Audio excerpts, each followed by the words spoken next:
Aeg on meie kõige väärtuslikum vara, kuid paljud meist raiskavad seda, ilma et nad sellest aru saaksid. Efektiivne aja planeerimine algab selgest ülevaatest. Pane kirja kõik oma ülesanded ja määra neile tähtajad. Alusta oma päeva vara. Hommikused tunnid on sageli kõige produktiivsemad ja võimaldavad sul keskenduda ilma segavate faktoriteta. Kasuta Eisenhoweri maatriksit oma ülesannete prioriseerimiseks, erista, mis on tähtis ja mis on kiire. Rakenda Pomodoro tehnikat, tööta intensiivselt 25 minutit ja tee seejärel 5-minutiline paus. Elimineeri segavad faktorid, blokeeri sotsiaalmeediale ligipääs töötamise ajal ja loo endale häirevaba keskkond.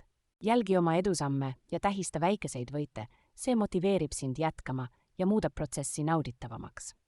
Lõpeta oma tööpäev ettevalmistustega järgmiseks päevaks, see vähendab hommikust stressi ja annab selge tegevusplaani.